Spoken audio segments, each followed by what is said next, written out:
please welcome Vice President Joe Biden and Senator Kamala Harris.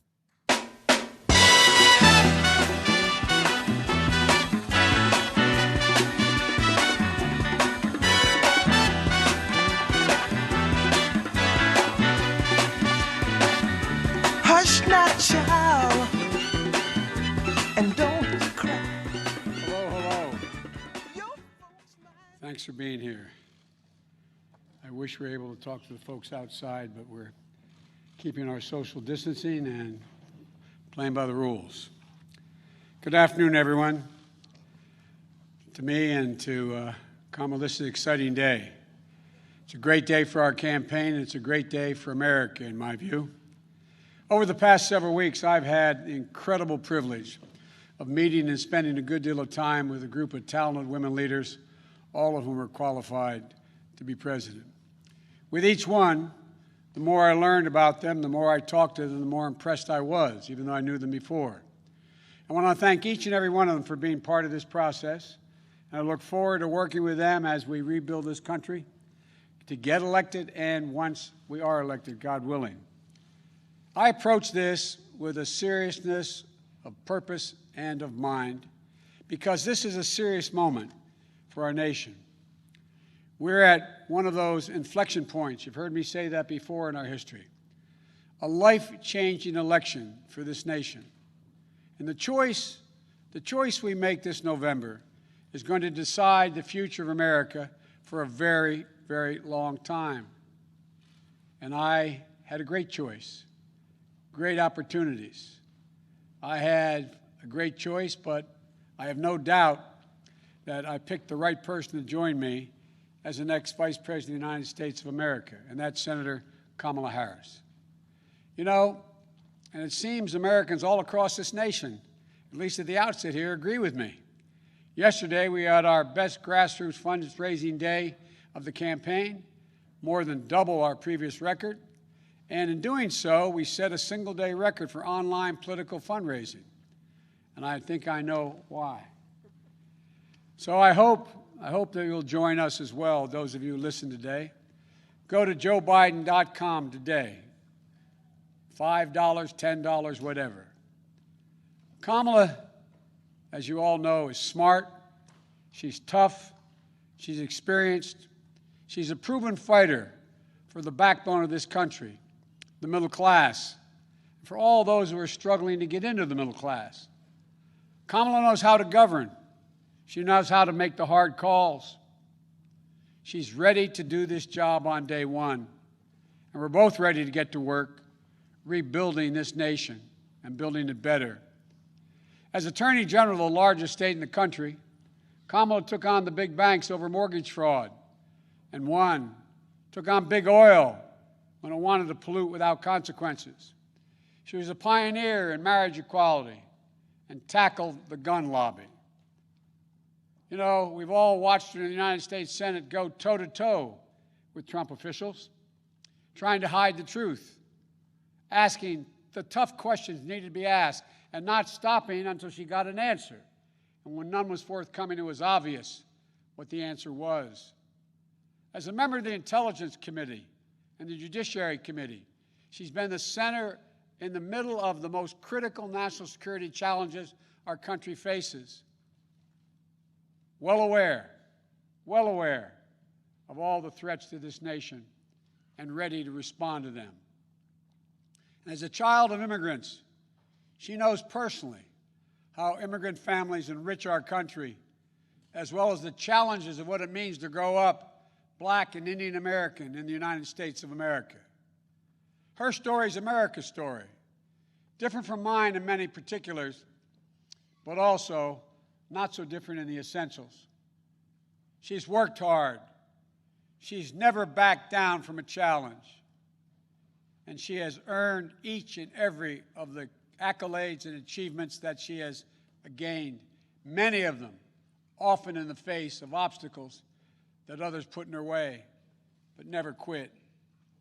And this morning, all across the nation, little girls woke up, especially little Black and brown girls, who so often feel overlooked and undervalued in their communities.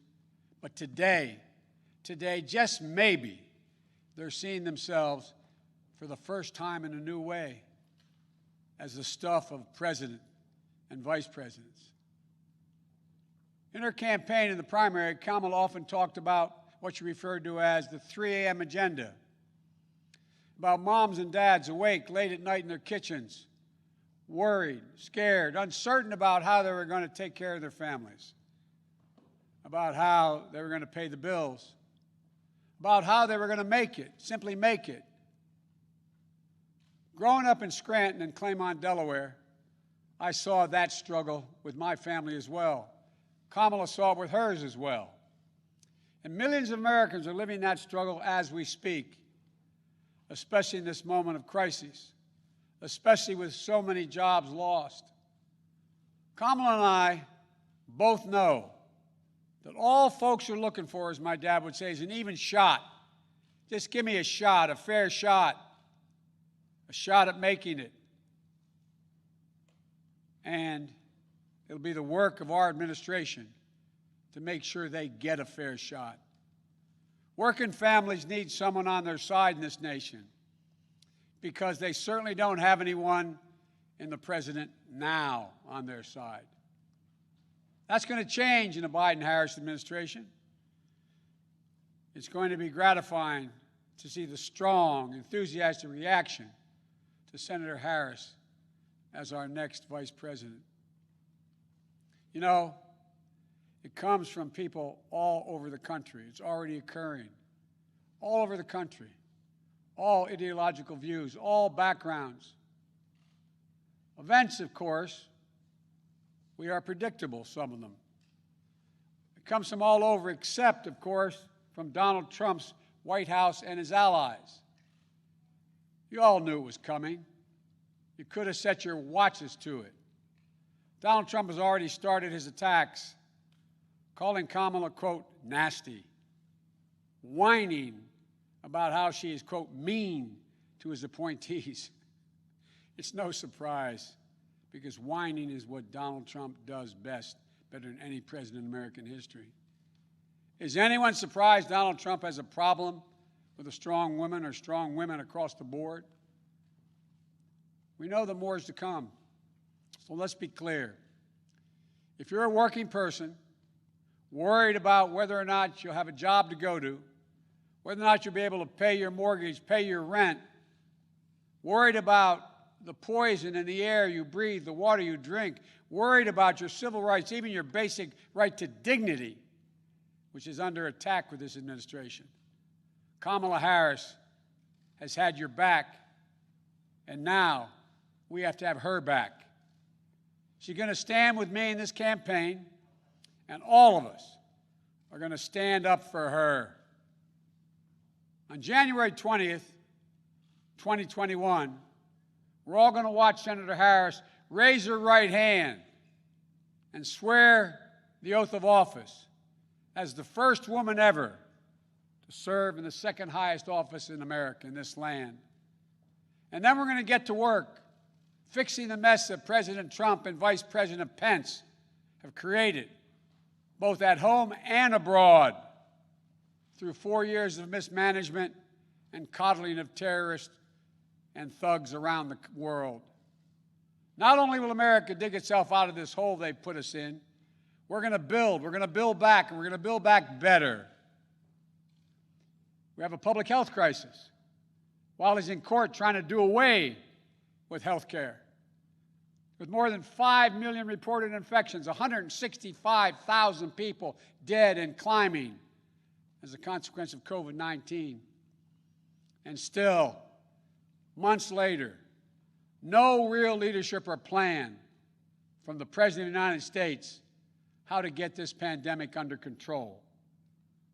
No real help for the states and local governments trying to fill the vacuum of leadership from the White House. No real help for children and educators, for small businesses and frontline workers they're ones holding our country together. Instead, he's issuing executive orders and making promises that in the end will defund the Social Security system. while insisting that this virus will disappear. The Joe Biden and Kamala Harris administration will have a comprehensive plan to meet the challenge of COVID-19 and turn the corner on this pandemic. Masking, clear science-based guidance, dramatically scaling up testing, getting states and local governments the resources they need to open the schools and businesses safely. We can do this. We just need a president and a vice president willing to lead and take responsibility. Not as this president says, it's not my fault. The governor should thank me more. As that old saying goes, give me a break. We have an economic crisis with more than 16 million Americans, 16 million still out of work. Donald Trump is on track to break another record, on track to leave office with the worst jobs record of any American president in modern history.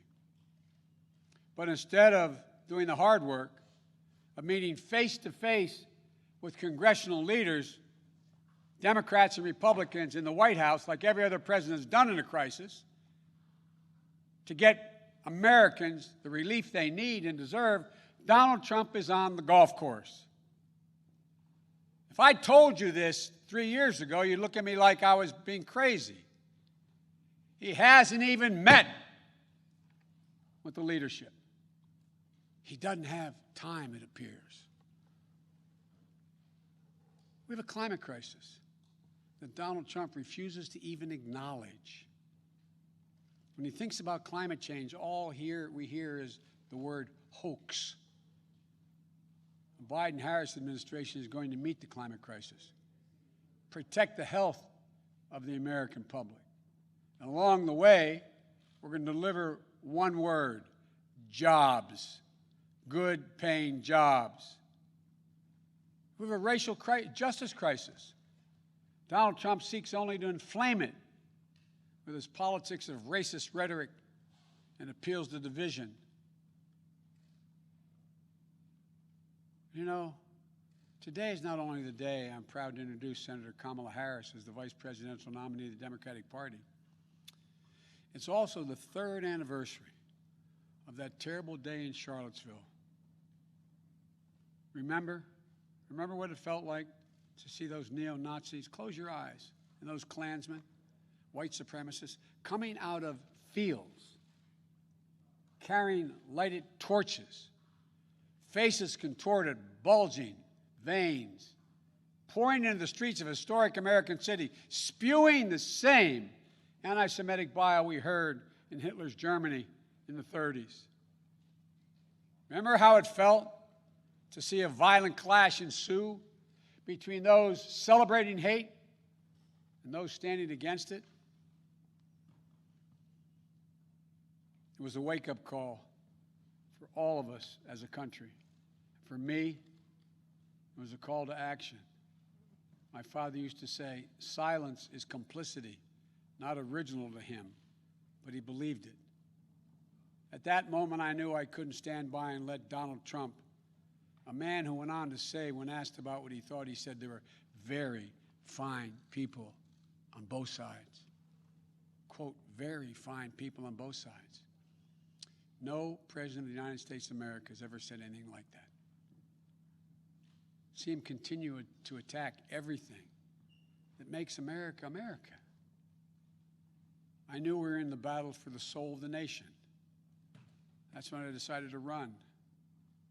And I'm proud now to have Senator Harris at my side in that battle because she shares with the same intensity I do. For she's someone who knows what's at stake. The question is, for all Americans to answer, who are we as a nation? What do we stand for? And most importantly, what do we want to be? You know, someone who knows that the future of this country is limited only by the barriers we place on our own imaginations, because there's nothing Americans cannot achieve when we put our minds to it and we do it together. One of the reasons I chose Kamala is because we both believe that we can define America simply in one word: possibilities. Possibilities. Let me say it again. Possibilities. That's America. That's what sets this nation apart, is that everyone, the ability for everyone, and we mean everyone, to go as far and dream as big as hard work and their God-given ability will take them. When I agreed to serve as President Obama's running mate, he asked me a number of questions, as I've asked Kamala. But the most important was, he said to me, he asked me what I wanted, most importantly. I told him I wanted to be the last person in the room before he made the important decisions. That's what I asked Kamala. I asked Kamala to be the last voice in the room, to always tell me the truth, which she will. Challenge my assumptions if she disagrees. Ask the hard questions. Because that's the way we make the best decisions for the American people. I got a chance to spend some time at my home today with Kamala and Doug. And I want to thank them, I thank them publicly for agreeing to join and take this journey with Jill and me. Doug, you're going to have to learn what it means to be a barrier breaker yourself in this job you're about to take on. America's first, second gentleman. And although they're not with us here today, I want to thank Ella and Cole as well. I had a chance to speak to Doug's mom and dad and to Ella and Cole. And we're going to get our kids together to let them know what's coming. My grandchildren are about the age of their children. I got to speak to them. My campaign has always been a family affair, every campaign I've run. So I've got some news for you. You're all honorary Bidens. And here's the best part. Kamala, you've been an honorary Biden for quite some time. You know, I came first to know who Kamala was through our son, Beau Biden. They were friends. They served as attorneys general at the same time. They took on the same big fights together. Kamala in California, Beau here in Delaware. Big fights that helped change the entire country. I know how much Beau respected Kamala and her work, and that mattered a lot to me, to be honest with you, as I made this decision.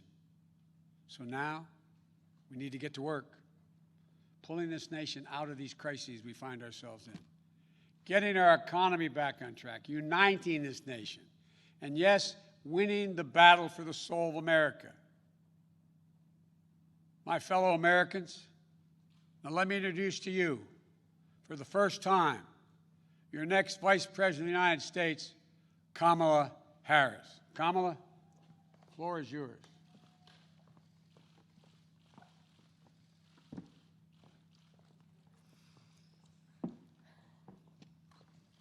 you want? Here you go. Thank you, Joe. Thank you. Thank you, Joe. As I said, Joe, when you called me, I am incredibly honored by this responsibility, and I'm ready to get to work. I am ready to get to work. After the most competitive primary in history, the country received a resounding message that Joe was the person to lead us forward. And Joe, I'm so proud to stand with you.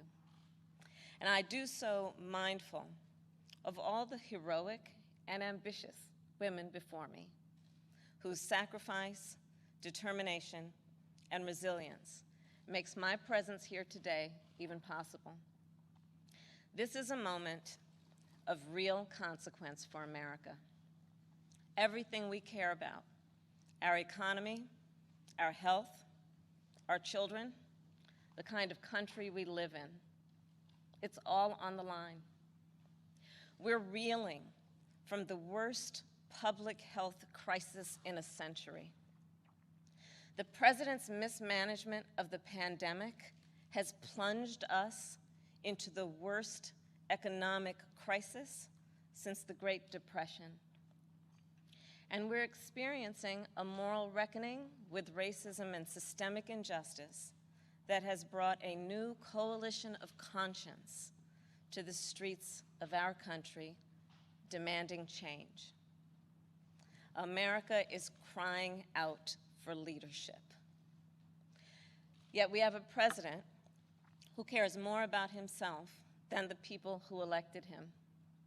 A president who is making every challenge we face even more difficult to solve. But here's the good news. We don't have to accept the failed government of Donald Trump and Mike Pence. In just 83 days, we have a chance to choose a better future for our country. So, Joe, Dr. Biden, thank you for the trust you've placed in me. Jill, I know you will be an incredible First Lady. And my husband Doug and I are so grateful to become a part of your extended family. And ever since I received Joe's call, I've been thinking, yes, about the first Biden that I really came to know, and that, of course, is Joe's beloved son, one of his beloved sons, Bo. In the midst of the Great Recession, Bo and I spoke on the phone practically every day, sometimes multiple times a day, working together to win back billions of dollars for homeowners from the big banks of the nation that were foreclosing on people's homes. And let me just tell you about Bo Biden. I learned quickly that Bo was the kind of guy who inspired people to be a better version of themselves. He really was the best of us. And when I would ask him, where'd you get that? Where did this come from? He'd always talk about his dad. And I will tell you, the love that they shared was incredible to watch. It was the most beautiful display of the love between a father and a son. And Bo talked about how Joe would spend 4 hours every day riding the rails back and forth from Wilmington to Washington so he could make breakfast for his kids in the morning and make it home in time to tuck them in bed each night. All of this so 2 little boys who had just lost their mom and their sister in a tragic accident would know that the world was still turning. And that's how I came to know Joe. He's someone whose first response when things get tough is never to think about himself, but to care for everyone else.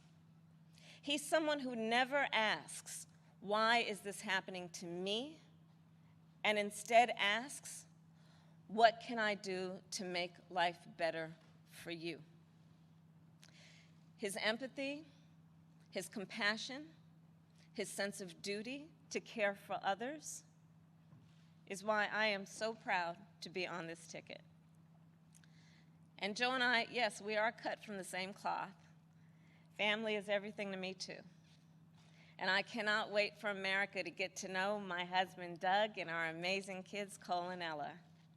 Because whether I'm cheering in the bleachers at a swim meet, or setting up a college room dorm, or helping my goddaughter prepare for her school debate, or building Legos with my godson, or hugging my 2 baby nieces, or cooking dinner, Sunday dinner, my family means everything to me.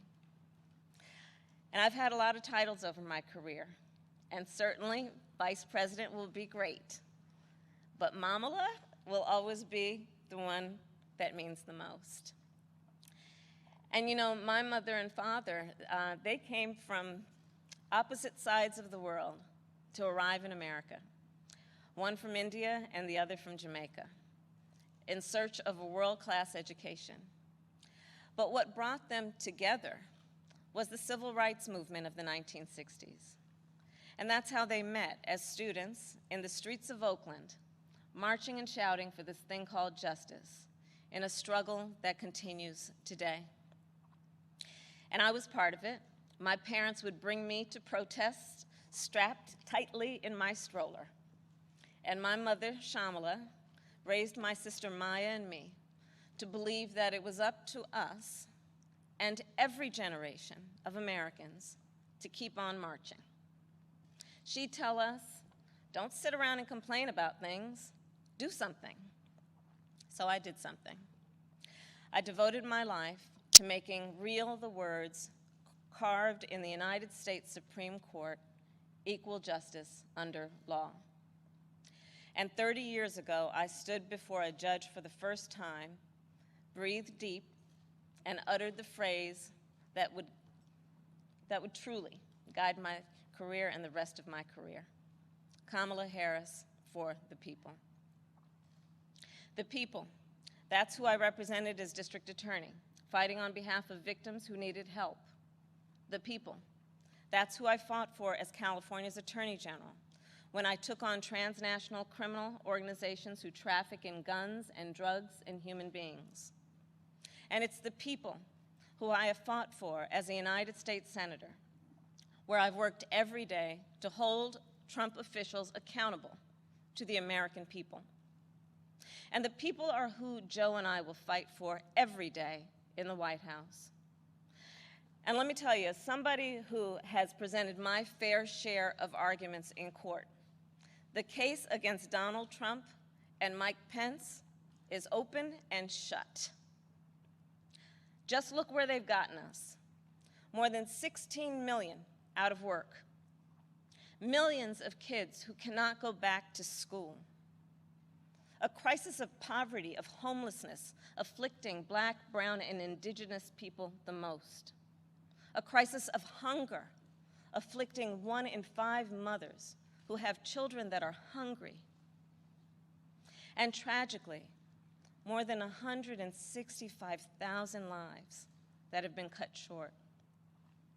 Many with loved ones who never got the chance to say goodbye. It didn't have to be this way. 6 years ago, in fact, we had a different health crisis. It was called Ebola. And we all remember that pandemic. But you know what happened then? Barack Obama and Joe Biden did their job. Only 2 people in the United States died. 2. That is what's called leadership. But compare that to the moment we find ourselves in now. When other countries are following the science, Trump pushed miracle cures he saw on Fox News. While other countries were flattening the curve, he said the virus would just, poof, go away. Quote, like a miracle. So when other countries opened back up for business, what did we do? We had to shut down again. This virus has impacted almost every country. But there's a reason it has hit America worse than any other advanced nation. It's because of Trump's failure to take it seriously from the start. His refusal to get testing up and running. His flip-flopping on social distancing and wearing masks. His delusional belief that he knows better than the experts. All of that is reason, and the reason that an American dies of COVID-19 every 80 seconds. It's why countless businesses have had to shut their doors for good. It's why there is complete chaos over when and how to reopen our schools. Mothers and fathers are confused and uncertain and angry about childcare and the safety of their kids at school, whether they'll be in danger if they go or fall behind if they don't. Trump is also the reason millions of Americans are now unemployed. He inherited the longest economic expansion in history from Barack Obama and Joe Biden. And then, like everything else he inherited, he ran it straight into the ground. Because of Trump's failures of leadership, our economy has taken one of the biggest hits out of all the major industrialized nations, with an unemployment rate that has tripled as of today. This is what happens when we elect a guy who just isn't up for the job. Our country ends up in tatters, and so does our reputation around the world. But let's be clear, this election isn't just about defeating Donald Trump or Mike Pence. It's about building this country back better. And that's exactly what Joe and I will do. We'll create millions of jobs and fight climate change through a clean energy revolution. Bring back critical supply chains so the future is made in America. Build on the Affordable Care Act so everyone has the peace of mind that comes with health insurance. And finally, offer caregivers the dignity, the respect, and the pay they deserve. We'll protect a woman's right to make her own decisions about her own body, root out systemic racism in our justice system, and pass a new Voting Rights Act, a John Lewis Voting Rights Act, that will ensure every voice is heard and every voice is counted. The civil rights struggle is nothing new to Joe. It's why he got into public service. It's why he helped reauthorize the Voting Rights Act and restore unemployment discrimination and employment discrimination laws. And today, he takes his place in the ongoing story of America's march toward equality and justice as the only who has served alongside the first black president and has chosen the first black woman as his running mate. But as Joe always points out, this election is about more than politics. It's about who we are as a country. And I'll admit, over the past 4 years, there have been moments when I have truly worried about our future. But whenever I think that there is a reason for doubt, whenever I've had my own doubts, I think of you, the American people, the doctors and nurses and frontline workers who are risking your lives to save others, the truck drivers and the workers in grocery stores, in factories, in farms, working there, putting your own safety on the line to help us get through this pandemic, the women and students taking to the streets in unprecedented numbers, the dreamers and immigrants who know that families belong together, the LGBTQ Americans who know that love is love, people of every age and color and creed who are finally declaring in one voice that yes, Black lives matter. All across this country, a whole new generation of children is growing up hearing the cries for justice and the chants of hope on which I was raised, some strapped into strollers of their own. And trust me, it's a song you'll never forget. So to everyone keeping up the fight, you are doing something. You are doing something great. You are the heroes of our time. And you are the reason I know we are going to bring our country closer to realizing its great promise. But to do it, we'll need to work, organize, and vote like never before, because we need more than a victory on November 3rd. We need a mandate that proves that the past few years do not represent who we are or who we aspire to be. Joe likes to say that character is on the ballot, and it's true. When he saw what happened in Charlottesville 3 years ago today, he knew we were in a battle for the soul of our nation. And together with your help, that's a battle we will win. Earlier this year, I said I'd do whatever Joe asked me to do. And so now I'm asking you to do the same. So visit joebiden.com to get involved in this campaign and vote, because electing Joe Biden is just the start of the work ahead of us.